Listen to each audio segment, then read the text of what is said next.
So ఈ face blindness character గురించి నువ్వు ఎలాంటి అని తీసుకున్నావు అంటే ఇప్పుడు నీకు కనపడదని తెలుసు ఆల్రెడీ, సో గుర్తుపట్టాలి. అది చూసాను ఆ ఇంట్లో పనిచేసే అది ఆఫీస్లో పనిచేసే మెయిడ్ కూడా ఆవిడ, అవును సార్, ఆవిడని చూడడం కూడా ఇక్కడ ప్యాటర్న్ గుర్తుపట్టడం ఇట్లా ఇలాంటివి తీసుకున్నావు కదా. అవును. సో ఐ థింక్ ఎనీ స్పెషల్గా థింక్ చేస్తావా లేదంటే కథతో పాటు ఫాలో అయిపోయావు అట్లా? అంతే, వర్క్ షాప్ చేసాం సార్ ఒక 10 days. అర్జున్ గారు వర్క్ షాప్ చేయించారా? వర్క్ షాప్ అదే 10 days లో ఇట్లా ఎక్కడ దాకా వెళ్ళాలి అంటే ఆయనే చేయించుకున్నారు. సూపర్. ఎక్కడ దాకా వెళ్ళాలి ఎక్కడ దాకా చేయకూడదు అని ఆయనే పర్టికులర్ గా అడిగి చేయించు. సూపర్. అంటే ఒకటి సార్, మీరు ఇచ్చిన ఫ్రీడమ్ మాత్రం అసలు మామూలు ఫ్రీడమ్ కాదు సార్. అసలు ఏం ఫ్రీడమ్ ఇచ్చాను సార్? ఏదైనా చెప్పచ్చు సార్. ఆడుకున్నావు నువ్వు? లేదు లేదు సార్, ఏదైనా చెప్పచ్చు సార్. అది నాకైతే అంటే అజ్జు నాకు బాగా నమ్మకం ఉంది. నేను యాక్చువల్ గా ఇందాక అబద్ధం చెప్పాను కానీ ఆర్యా 2లోనే ఒక చిన్న మాంటేజ్ అప్ చెప్పేసాను దానికి. నాకు బాగా గుర్తు, ఎందుకంటే నేను ఎవరికి ఏమో చెప్పాను చాలా తక్కువ వదులుతాను కాబట్టి సినిమాలో.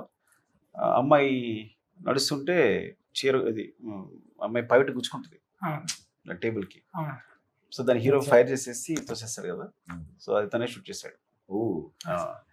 సార్ ఈజీగా ఏం వదలరు, అంటే అసిస్టెంట్ డైరెక్టర్స్ వదిలేసి వెళ్ళిపోరు. ఒకవేళ వదిలి వెళ్ళిపోయినా ఇప్పుడు సార్ అది తీసారని చెప్పారంటే తీసారు, మనం తీసినాం కానీ తొక్క మళ్ళీ వచ్చి ఆయన తీసుకుంటాడు 2-3 రోజుల తర్వాత షెడ్యూల్ వేసుకుని మనకి ఎక్స్పీరియన్స్ ఇవ్వడానికి అనుకుంటాం. అలాంటిది సుక్కు సార్ అంటే నానుగు ప్రేమతో టైంలో ఒక మెయిన్ ఎపిసోడ్ వచ్చేసి అర్జున్ పైన షూట్ చేయమన్నారంటే అప్పుడే అనుకున్నాం నెక్స్ట్ అర్జున్ అని డైరెక్టర్ అయిపోతున్నాడు అది. కానీ ఇంత టైం బట్టి ఆ డైరెక్షన్ ఈ హీరో వరకు వచ్చిందండి. ఆయన అట్లా చెప్పారు కానీ నేను నమ్మలేదు సార్. ఆయన అట్లా చెప్తారులే, ఆయన సుకుమార్ సార్ అనుకున్నాను. తారక్ గారికి కూడా భయంకర నమ్మకం ఉంది అప్పుడు, బికాస్ తను ట్రావెల్ చేశాడు నాన్న ప్రేమతో అంతా ట్రావెల్ చేశాడు కాబట్టి తను బాగా నమ్మకం ఉంది. సో అందుకే తను ఇప్పుడు ఒక హీరో షూట్ చేంజ్ ఇచ్చాడు. నేను డైరెక్టర్గా నేను ఒప్పుకోవడం కాదు, డైరెక్టర్గా నేను తను షూట్ చేయమని చెప్పొచ్చు నేను అసిస్టెంట్ డైరెక్టర్ని. కానీ అంత పెద్ద హీరో ఒప్పుకున్నాడు అర్జున్ షూట్ చేయడానికి. కాబట్టి అర్జున్ ఎబిలిటీ అంటే ఎక్కడ తెలుస్తుంది, నా వల్ల కాదు, తారక్ ఒప్పుకోవడమే తెలుస్తుంది ఒప్పుకోవడం అంటే. పైగా అందులో నేను రీషూట్ చేయలేదు, ఒక షాట్ మళ్ళీ రీషూట్ చేయలేదు నేను. తను చేసింది యాజ్ స్టేజ్ పెట్టాను నేను. అప్పుడే చెప్పాను స్టేజ్ పైన కూడా చెప్పాను, అప్పుడే ఇప్పుడు కొత్తగా చెప్పాను కాదు. నేను చేస్తా క్రియేట్ మీ అందరూ, మీరు ఏదైనా చేస్తే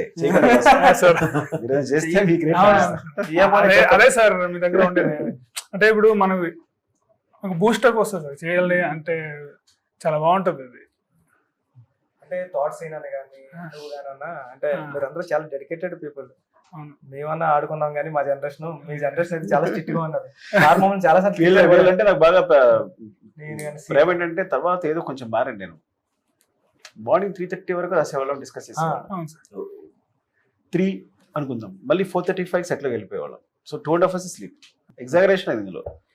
అప్పటి వరకు ఏదో అది మిస్ అయింది ఇది మిస్ అయింది మాట్లాడుతూనే మళ్ళీ వాళ్ళు సాన్ చేసి వచ్చేసారు, నేను సాన్ చేసి సెటిల్ వెళ్ళిపోయాడు, మళ్ళీ షూట్ చేసేవాళ్ళు.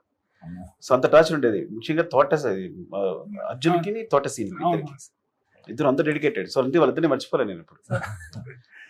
అది బాగుంది సార్. ఇద్దరు అంటే నేను సీన్ ఒకే రూమ్ లో ఉండేవాళ్ళు కదా సార్. అంటే అది ఇద్దరు కలిసి డిస్కస్ చేసేవాళ్ళు కదా సార్. తనకు ఒక వర్షన్ ఉంటుంది, నాకు ఒక వర్షన్ ఉంటుంది, అది సపరేట్ అనమాట. అది మాట్లాడుకునే పడదు రైటింగ్ లో ఏదైనా చెప్పాలి, మనం తీసుకోవాలి సార్ అని ఆశ. వీళ్ళిద్దరు గొడవ బాగుంటుంది నాకు సెట్ లో కూర్చుంటే. నేను అవుతూ చూస్తున్నా వీళ్ళిద్దరిని.